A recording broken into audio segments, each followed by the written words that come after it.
San o ikaw ulihi nga nag-ilis ang sponge nga ginagamit mo sa paghugas sa mga kitchen utensils? Ang kitchen sponge mga kabombo, ang mas mahigko pa sa toilet. In fact, ginpahayag sang microbiologists nga ang mga butang nga ginagamit naton sa pagtilo sa mga dishes ang pinakahigko nga bagay sa balay. Sa isa ka pagtuon nga na-publish sa journal nga Scientific Reports, ang spongy bacterial colonies ang mas delikado sa aton ikaayong lawas. Bangod sini, ginarekomendar sa mga researchers nga dapat islan ang sponge kada simana. Ang kitchen ang lugar sa aton balay kung sa diin nagasugod ang mga new bacteria. Bangod sa human traffic kag food preparation. Bangod ang sponge ang masami nga warm, mabasa kag matrace ang old food. Ini ang ideal nga breeding ground para sa bacteria. Suno sa pagtuon, maayong idea nga tinluan ang sponge kada tapos gamit. Apang ginasuggest sa mga researchers nga regular nga islan ang kitchen sponge. Ang kitchen ang lugar sa aton balay kung sa diin nagasugod ang mga new bacteria. Bangod sa human traffic kag food preparation.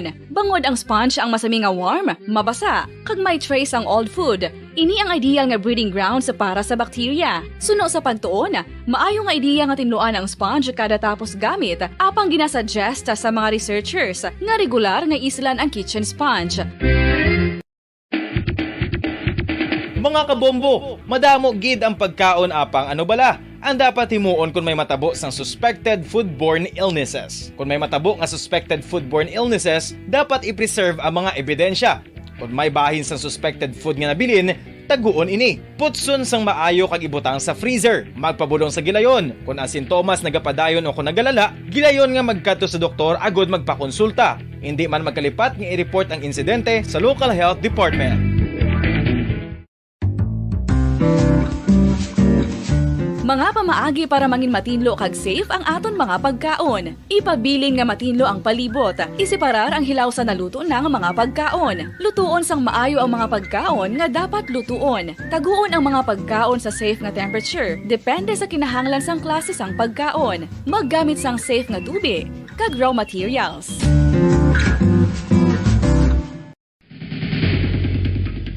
Ang food safety ang nagagarantiya nga ang pagkaon hindi makatugas sang anuman nga halit sa consumers o kung makakaon sini, samtang ini ang ginahanda o kung nakaon. May ara man sa ginatawag food and waterborne diseases o kung grupo sa mga balatian, tugas ang anuman nga infectious o kung non-infectious agents. Ang mga masunod ginakabig common causes ng food and waterborne diseases. Unsafe nga ginahalinan sa ginainom nga tubig, improper disposal of human waste, unhygienic practices, unsafe food handling and preparation practices. Isa ka bala sa mahinuptanan nga ido, mangin responsable nga dog owner. Bilang nagapanag-iyas ang ido, siguraduhon nga ang mga ini ang regular nga nabakunahan batok sa rabies. Ipaidalom ini sa mandatory registration. Siguraduhon nga hindi ini manginlayaw o kon magsigilagaw o kon libot sa mga kalye o kon sa anuman nga mga public places. Imo man responsibilidad nga mapag-groom ang mga ini, matagaan sa bastante nga pagkaon kag shelter. Responsibilidad mo bilang pet owner nga gastuhan ang anuman nga gastuhon medikal sa tion nga makakagat ang imo ido. Rabies is preventable. Mangin responsable nga dog o kon pet owner.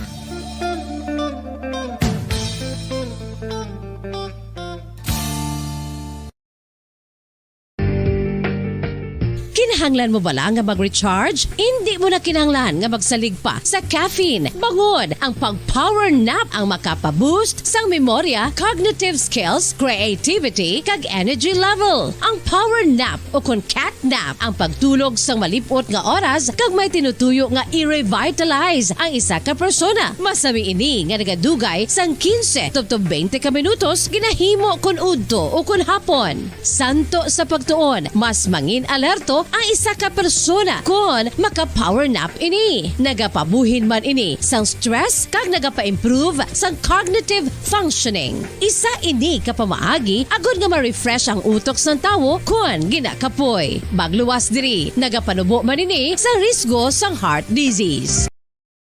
Guyod ng katotohanan, 5 dekada nang nagtatanggol sa mga mamamayan. Patuloy na nagsasaliksik at mabilis maghatid ng mga balitang siksik at malaman. Patuloy na nangunguna sa mga issue, drama, promo at serbisyo publiko. Ito ang Bombo Radyo Bacolod, ang pambansang radyo ng Pilipinas. Fast! Radyo Bombo! Bombo Radyo Bacolod.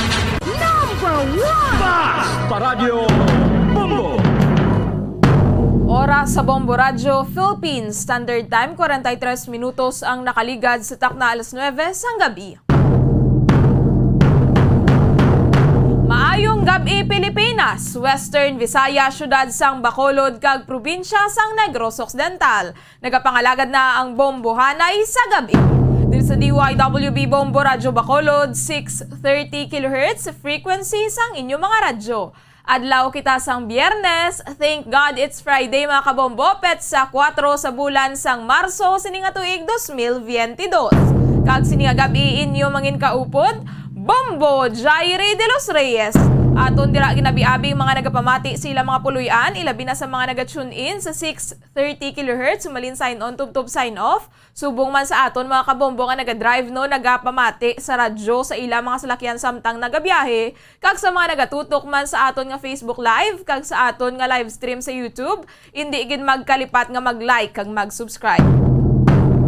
Kagabi may ginluthang na naman sa atubang no sa University of Negros Occidental Recoletos sa may Barangay 40 diri sa syudad sang Bacolod, kung sa diin patay gid ang anay police officer nga si Ryan Lumugdang nga residente sang Barangay Estefania. Sa karon wala pa matumod ang suspetsado apang allegedly nagaangkasanay no ang mga ini sa motor, so riding in tandem, kung sa diin ginlagas ini no, ginlagas ang biktima sang mga suspetsado kag ginluthang sa atubang sang UNOR. Kasubo bala no kaya ka very rampant na gid sa pinatsanay nga nagakatabo dire, although hindi man kita makahambal nga arang makahangawa gid bala no, especially ang mga naga-comment sa post bala nga hindi na safe ang Bacolod, nga kululbaan na magwa. Kay ko na padalman tano ang mga victims mayara sa kang tanan sa illegal nga mga buluhaton, mayara sa mga previous records, although hindi gid justifiable nga rason ini no agod nga magkuha sang kabuhi. O ginatumod pa sa kapulisan kung ano no ang kaangtanan sang krimen sa previous records ni Lumugdang antes iniya gin-dismiss sa serbisyo. Kaya ang biktima no ang may record sa pagpang-hold up sa 2015 kag nagpositibo man sa random drug test sa mga personnel sadto sa may Bacolod City Police Office sa kaangay nga tuig. Apisar nga sa although no 2013 nakabaton pa ini siya sa medalya ng papuri bangod man sa ilang accomplishment kag anay miyembro man ining biktima sa City Anti-Illegal Drugs Special Operation Task Group. Amo ining background no ni anay PO1 Lumugdang, kaya ginalantaw pa lang sa mga otoridad kung related ang natabo especially sa iyang mga previous cases. Kaya kadamo man abi sang pwede nga mangin motibo no. Posible nga personal, posible nga related sa iya anay nga mga nahimo. So ito giyanta lang na no ang investigasyon sa aton mga kapulisan. Hopefully masolbar ini, kaya sa mga nagkalatabo wala nga shooting incidents, although mayara man sa mga nagakasolbar apang wala pagani natapos ang isa, nagakadugangan na naman. Kada semana na lang may ginapatuman pa sa karon nga gunban diri sa syudad. Sa bilog gid gali no ang gunban na ginapatuman iya ka komalik, so kabay pa nga matagan man sa hustisya ang pamilya sang biktima. Samtang nagpanawagan ang Task Force Disiplina sa syudad sang Bacolod sa mga kandidato sa May 9 elections nga respetuhon ang kada isa no, kagay hindi pagsampawan ang campaign materials nga mas una nga gintapi. Nagapadayon sa karon no ang pagpangbaklas sa mga campaign posters nga ara sa mga electrical utilities bilang pagsunod sa Memorandum of Understanding kaupod no ang Sineco, kaga nagaupod man ang City Legal Enforcement Team sa operasyon. Kapila na gid sulit-suliton nga hindi pwede magpilit no sa campaign material sa poste sang kuryente, kadamo kita gihapon sang nagakakitaan. O gigatugyan naman no sa task force sa COMELEC ang pagbaklas sa mga yara bala sa hindi designated nga mga areas, agod nga malikawan man ang mga biases no bangod ang team ang yara sa idalom sa city government. Agod malikawan bala ang mga istorya nga ang iya lang sa isa ka grupo ang ginapanghukas. Nagahingyo no ang task force disiplina nga likawan bala ining pagsampawanay sa mga posters, especially kung iya pa bala sa kasumpong ang poster nga sampawan. Feel gidayon no nga sampawan apang hindi ginainsakto kaya gingastuhan man na nila sa printing. So kumbaga respetuhanay lang no. Kaya kung inyo manabi poster ang sampawan hindi man maayo sa pamatyagan. Samtang ginakalipay no kaga ginapasalamatan sa chairman sa local school board sa siyudad sa Bacolod nga magabutang sa separado nga polling places para sa mga persons with disabilities, mga senior citizens, kaga mga nagabusong sa eleksyon no, sa Mayo 9. Madumduman nga nagapasar sa resolusyon ang sangguniang panglungsod no nga nagahingyo sa COMELEC nga magabutang sa separado nga venue para sa mga senior citizens, sa mga nagabusong kag para sa mga PWDs. Isang tinalikdan nga adlaw gina-anunsyar sa COMELEC ang pagbutang sa polling places para sa mga ini kaga igapahamtang ini no sa ground floor o kon sa first floor sang buluthuan. Sa tinalikdan nga Martes, 13 ka mga manunudlo sa Negros Occidental High School sa NOHS no ang wala gin pasulod sa eskwelahan bangod gin patuman sa principal ang pulisa sa Department of Education nga nagadumili sa mga unvaccinated teachers nga mag-report on site sa baylo naga-work from home lang mga ini kag silang mayara gyapon sang sweldo. No, kaya Councilor Inesito Novero out of jurisdiction sa syudad sang Bacolod ang mando sang DepEd national government na although mayara no sang diretsyo man ang mga manunudlo nga hindi magpabakuna kaya hindi man mandatory ang vaccination apang obligasyon man sang gobyerno nga proteksyonan ang kayuhan sang tanan. Sa amo sini nga sitwasyon kisa nagakabutang kita sa tunga no so sarang nga makadangop sa korte ang mga manunudlo nga unvaccinated agod nga maklaruhan kung sarang sila nga mapungga no nga mag-report sa eskwelahan bangod sa ilang nga desisyon nga hindi magpa-vaccine. So mas maayo gid nga ma-question no sa Regional Trial Court bala o kung sa Korte Suprema kung ano ang nagakadapat bangod sila lamang ang makahatag no sa subjudicial determination kung sino ang masunod kaya right man sa mga manunudlo kung hindi sila magpa-vaccine sa idalom sang konstitusyon. Pero kung tanawon ta March 1 last year no unagid nga nagsugod ang vaccination nakaisa na takatuig kung makitaan ta wala man sang may natabo sa mostly nga nabakunahan amo na gani amat-amat na tanga naga-transition sa new normal. O kung tani let's give a chance no to vaccination kaya mangin part na ini sa aton nga paggawi bala kinahanglan man sang vaccination card kung magbiyahe kag sa pila ka mga establishments kabahin na ini no sang aton nga new normal ti kung panumdumon ta mas hassle kag mas magastuhan pagit kita kung mapa-RT-PCR test. Ari labay man lang ato no kaina mga alas 3 bala sang kaagahon bation na naman diri sa may Mandalagan diri bala sa dalan ilabi na sa atubang sa istasyon no ang mga motorsiklo na bala nga daw nagapalumbaanay tunog-tunog sang sound sang ilang motorsiklo nagasinggitan pa nagapinadayaw dumatyag no tagiya ka mo sang dalan ba.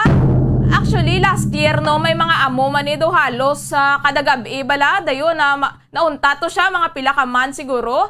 Kaina sang kagahon, nagbalik na lang do pinangbuyan bala sa koral. Wala sila siguro kabalo, no, nga nagakatulog ang mga tao, alas 3 sang kaagahon. Kung adlaw, wala man kita nagakabatian sa mga amo ni, nga akong gabi, kung malinong, dira sila nagapinulombaanay kay hawan ang dalan. May curfew pa di ba lagi hapon sa Bacolod no alas 12. Di kung gusto nyo maglabay kung gusto nyo labay lang kamo hindi kamo magpinadayaw ara ba lang daw ginahungod-hungod gid ba lang agahon kaya hindi lang kamo diyang tao sa Bacolod. No may mga nagakatulog alas 3 sang kaagahon nga dira gid kamo pa sound sang inyo nga mga motorsiklo kag masinggitan pa. Ano ning Mayo imuon sila man. So bantayan ta naman ni karon no kung ara na naman sila liwat kay last year do sa Gunson gito no do mga pila gito kasi mana nga nagalinabay diri sa atubang sang istasyon sa Daran Lacson ining mga motorsiklo.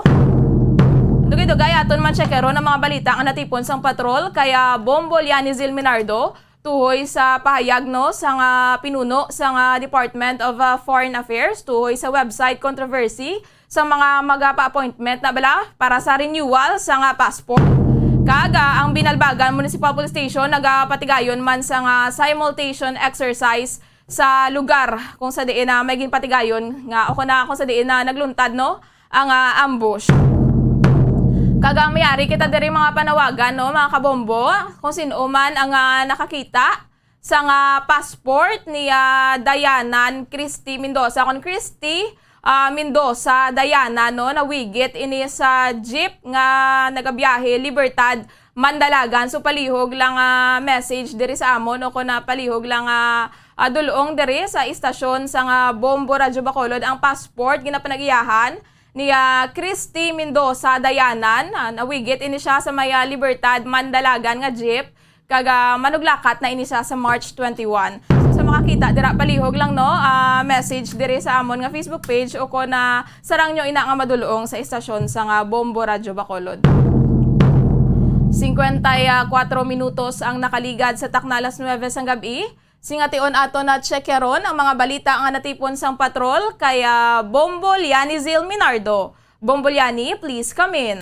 Yes, sa Bamudjay, maayong gabi, no? Matugnawon, kaga maulanon nga gabi sa aton tanan, ilabi na gid sa aton nga taga Palamati, Bamudjay. So, ang aton na subong sininga panahon na diri sa maya sa Bamudjay. So, maulanon gid, kaga medyo mabugnaw sini ang huyop as ang hangin. So, pero subong Bamudjay, no, daw medyo linong subong kang matawhay ang syudad sang Bacolod. So, diri kita Bamudjay sa balita, no, nga madulong sang patrol, kung sa diin ini ang sa bahin sang Binalbagan Municipal Police Station, nagapatigayon ini sila sang simulation exercise sa personnel sang Binalbagan PNP, kung sa diin ini ginapangunahan man ni sang PRO6 Red Teaming personnel nga si Police Colonel Victorino E. Romanillos Jr. ang CR CAD sa gina-conduct sini nga on-site inspection tabletop and simulation exercise kasubong man kaupo dira ang hepe sa Binalbagan Municipal Police Station nga si ginapangunahan ni Police Major LND Iri Bustilio, no, ang acting COP dira regarding sini sa nagarenlain nga operational procedures, no. So ini Bamudjay recent tinalikdan na ato na hibalaan nga mayara dito nagluntad nga ambush, no, kon armed encounter scenario dito sa may Barangay Biaw, no, kung sa diin ini nagtranspired last February 13, 2022 Bamudjay, no, sa ang Binalbagan PNP nagperform ini sila sa nga proper procedure, no, para sa validating sang information nga ila na baton sini Bamudjay, no. So while notifying dira sa tanan nga unit sa area Bamudjay, no, ang proper procedure ginakandak ini antis ini nagaluntad ang ambush sa may area kaga subong Bamudjay ang area dira sa may Barangay Biaw sa may crime scene mismo, no, kung sa diin ang natigayon sa nagligad ang armed encounter is cleared na, no, na-declared na sa Binalbagan Municipal Police Station, nga cleared na ang area. So overall, ang Binalbagan Municipal Police Station, no, naka-receive ini sila sa nga positive evaluation nga ginhatag sini sa ila kag open gid sila sini Bamudjay sa room, no, for improvement of Bamudjay. So Bamudjay, kasubong man sini, no, ang sa bahin naman driya sang mga nagapa-appoint ni sa nga renewal o kung ano man nga mga about sa ilang passport, no, nga mga appointment diri sa may Department of Foreign Affairs sa may Bacolod o kung DFA Bacolod Bamudjay, kung sa diin may madamo nga mga daw medyo reklamo, no, reklamo diri sa bahin na sang Bacolod, hindi lamang sa Bacolod Bamudjay, mangina sa Bugos diri, no, nga Pilipinas sa iban nga parte sa nga Pilipinas. So sa din ginpaathag man diri sa nga DFA Bacolod ang tuhoy sini sa ginahambal nato nga kontrobersiya sa ilang website Bamudjay, no, kung sa diin kalabanan sini wala gid sang available nga slot para sa passport renewal appointment Bamudjay. So sunod diri kay Sir Rex Albania, amo ini ang head sa nga DFA Bacolod, no, ginaklaro ini ako naging paathag nga hindi ini sila ang naga-control sa ilang main system o kana sa system nila Bamudjay. So ari ini sa Manila o sa ilang central office ang naga-control sa mga appointment sa ilang website Bamudjay, no. Bangod ini ang wala sa minasang slot o kung nagakaubusan tungod sa mga fixtures nga amo ini Bamudjay ang nagabantay kung nagakakuha sa mga slots. Sa din ini sa mga rason nga wala dayon nila ginbuksan ang releasing sa mga nahambal nga appointment sa Bamudjay, no, kay ang mga fixtures ni Bamudjay ginabantayan ini nila kung may slot, no, kung may mga slot o kung mag-open sini mapa-appoint ini sila kag ginabaligya nila sang mas mahal sa ma-renew dira bisa nga nasambit sini nga passport o ko na mag pa-appoint Bamudjay, no. So hindi lamang ini so no pa ni kay Sir Rex Albania hindi lamang diri sa Bacolod no ang nagaka-experience ang amo sini nga problema maski na sa iban man nga ano ba mo nga mga lugar so may ari man ni sila no ginaatuba nga problema sini sa website. So mayari diri no ginatawag nga courtesy lane man ang DFA kung sa diin mahimo ini nga maka-request ng appointment ang mga senior citizens, PWD kabataan nga nagaedad 7 ka tuig sinapanubo kag mga returning OFWs na paagi sini sa pag-message sa ila email address nga ginhatag sini sa nga DFA Bacolod. So apang nga ba mo dyan, limitado gid katama sini no sa 30 na ka slots ang mahimo nga maka-akomodar sang nahambal sini nga lane no sa isa ka adlaw. Samtang ini sa DFA head no so no, sa DFA head diri sang Bacolod na nag-amat-amat naman na balik ang kadamuon sa mga appointments nila nga i-cater per day kay to total ari naman kita subong sa may alert level 1 di medyo nagliga do hindi pag ma-cater ini balatanan kiti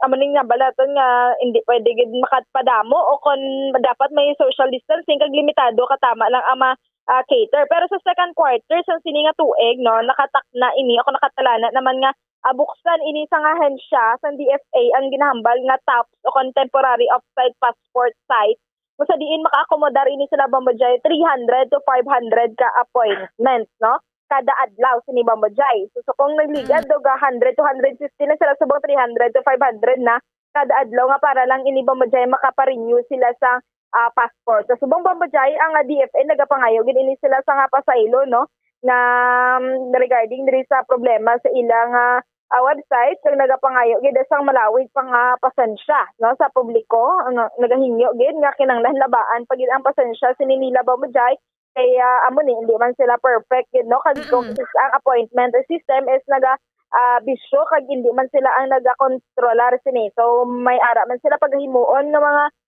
steps Bambojay o kung tikang no para pawiden o kung na mapa-improve pag ni ang ila nga service Bambojay diri sa may DFA Bacolod. So Bambojay pamatian bala naton ang dugang pagid sini nga pahayag ni Mr. Rex Albania ang DFA head sang Bacolod. Ang online appointment hindi kami ang ga-control. It's sa Manila. May na dira sa Manila nga sila ga-control sang appointment. Tapos ang releasing sang appointment, why nila ginabuksan dayon.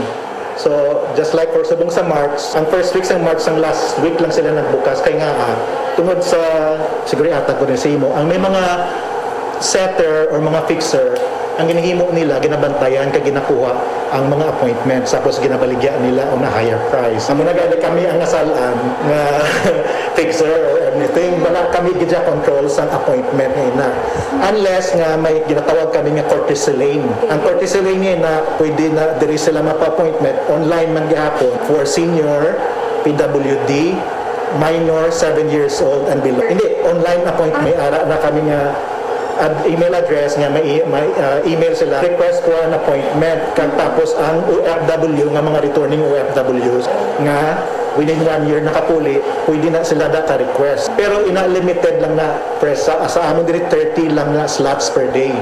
So ang official appointment gidya is sa Manila. Natabo na nga naggamay ang appointment because of the pandemic pero siguro with the alert level 1 subok medyo amat-amat na maging full na balik sa normal ang appointment mga 200 na base mabalik anytime kay because alert level 1 naman anong ginatawag nila crawler na sa web ginapanguha nila ang appointment gina-control nila and then sell it to a higher price as press release naman na sa 2020 sa DFA. So actually naluhay kami ganit sa mga tao kay wala kami control, hindi naman control ang appointment pero advance info lang ni sa imo. Sa second quarter mo-open sang TAPS ang ginatawag na temporary offsite passport site. So ina nga the extension dira na sa tabok siguro mo-open ina 300 to 500 slots per day pero purely renewal lang nga dira. So at least mabuina na di kami siguro second quarter of this year. So mga April base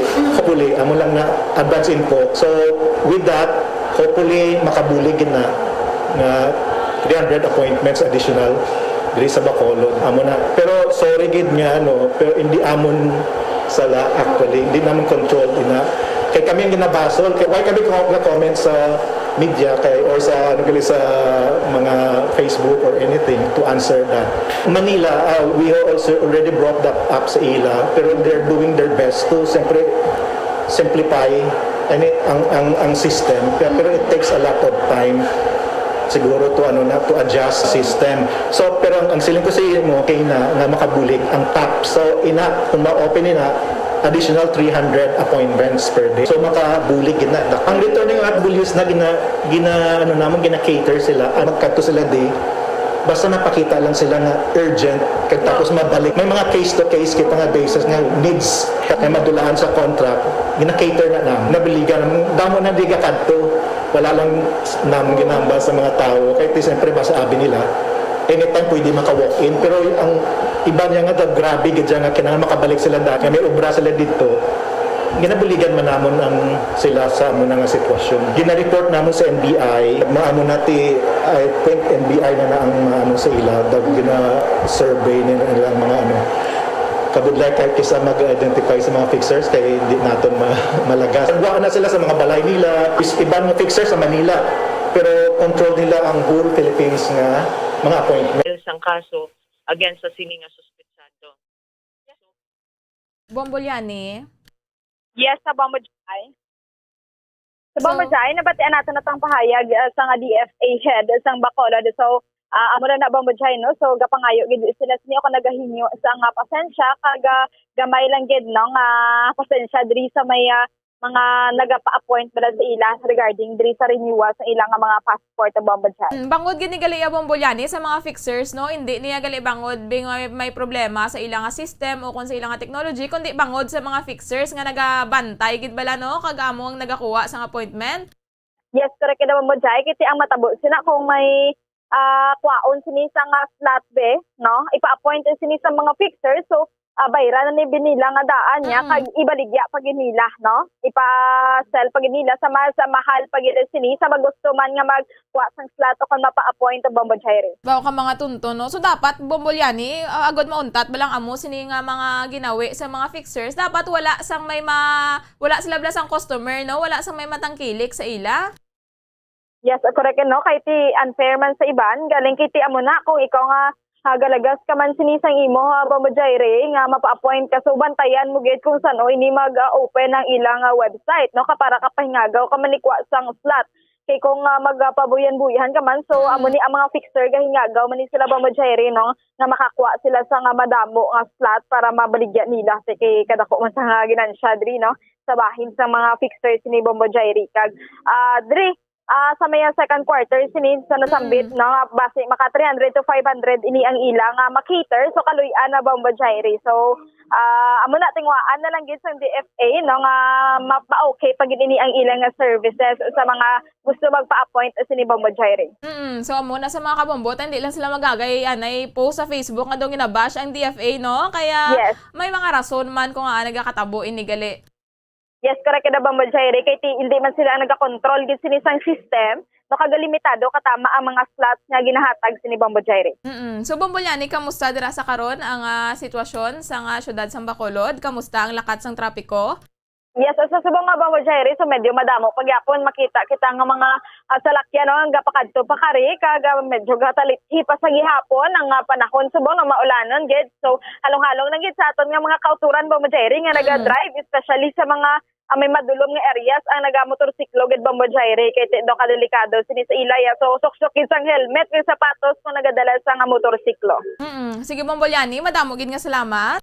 Yes, sa Bambojay amo yadto ang mga balita nga gikan sa patrol para sa pagpangalagad sa bumbuhanay sa gabi. Ini si Bombolyani Zil Minardo para sa Pambansang Radyo ng Pilipinas. Consistent overall number 1 sa Bacolod, basta radyo, Bombo.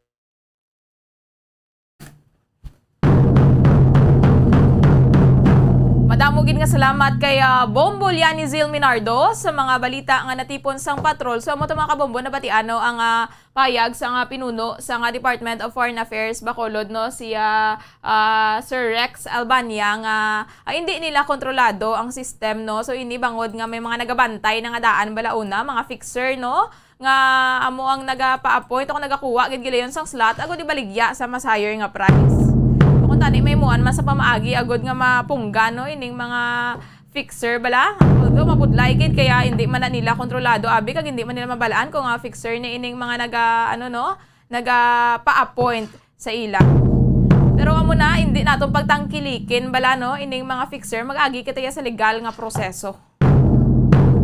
8 minutos ang nakaligad sa takna alas 10 ang gabi. Ginakulabos na kita sang oras mga kabombo. Madamo gid nga salamat sa pagupod sa amon sini nga gabi kag magabalik luwat bukas sa aga ang Bombo Radyo para sa aton nga mga public affairs program. Ini inyo nangin kaupod, Bombo Jairi de los Reyes para sa Pambansang Radyo ng Pilipinas, consistent overall number 1 sa Bacolod, Basta Radyo. Bombo! We have come to the day's end. Let us rest from the day's work, that we may awake refreshed and renewed. God, in your mercy, we have this time to rest. We pray for your unfailing help and protection each day. Forgive us for our failures, for our selfishness towards one another. Open our hearts to forgiveness and reconciliation. Ease the burdens of the troubled and bring joy to those in sorrow. We pray for the safety of the province and those guarding the well-being of our nation, and for all those with great responsibility. Continue to shower us with your blessings for our families and preserve the unity of our society. Ladies and gentlemen, you've been listening to radio station DYWB, a commercial radio station owned and operated by the People's Broadcasting Service Incorporated, as authorized by the National Telecommunications Commission. DYWB operates daily from 4 o'clock in the morning to 11 o'clock in the evening on 630 kilohertz with a power of 10,000 watts. DYWB is broadcasting from Bacolod City, Republic of the Philippines. DYWB is maintained and operated by the following personnel, duly licensed by the National Telecommunications Commission. First-class radio telephone operators, Joselito Pagayon, Chief Technician with license number 94-1PVI-12314. Ladies and gentlemen, the Philippine National Anthem and the Bombo Radyo Philippines Corporate Song.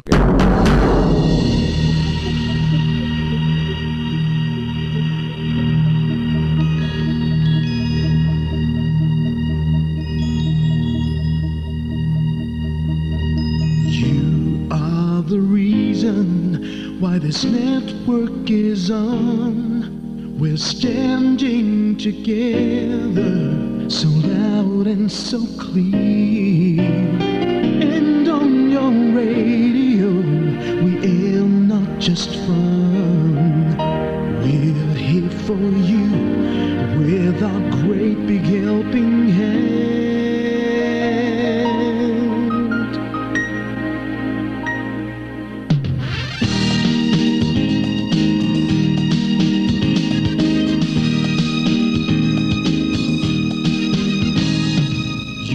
The reason why this network is on, we're standing together so loud and so clear, and on your radio we air not just fun, we're here for you with our great big helping hand. We have the power to tell the truth without fear, with favor to no one, we stand as one.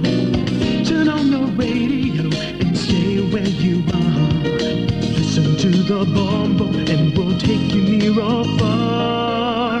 We are here to speak the truth and let you know we are here for anyone who needs a helping hand. We are here to find the way to freedom and peace, justice for all, make this world a better place. We are the CBS, the NBN, the PBS, Bombo Radyo Philippines.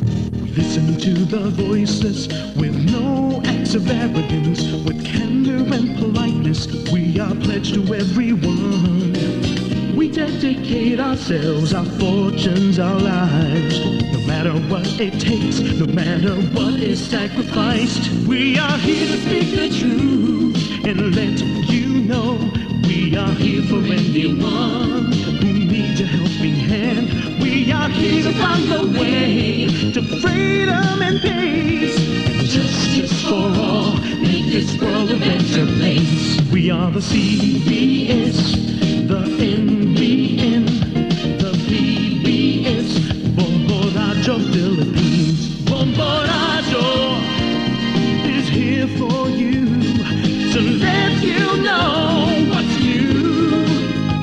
And because we care, we listen, we hear all the cries and whispers. We shall be free and fair. We are here to speak the truth and let you know we are here for anyone who needs a helping hand. We are here to find the way to freedom and peace and justice for all, to make this world a better place. We are the CBS, the NBN, the PBS, Bombo Radyo Philippines. We are the CBS.